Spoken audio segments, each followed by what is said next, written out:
Hizi ni ripoti za Wasafi Media kutoka hapa katika viunga vya mahakama ya hakimu mkazi wa Kisutu jijini Dar es Salaam, ambako hii leo Aprili 24,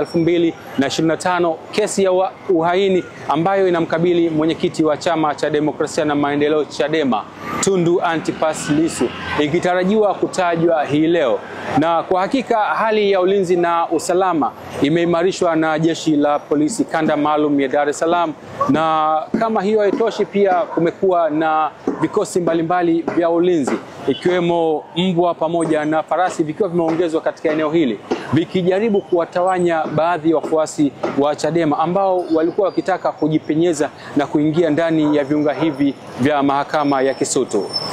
Na kusihi mtazamaji wa Wasafi Media, endelea kufuatilia kurasa zetu mbalimbali za mitandao ya kijamii za Wasafi Media ili kuweza kupata kila ambacho kinakuwa kikitokea katika viunga hivi vya mahakama ya hakimu mkazi wa Kisutu jijini Dar es Salaam.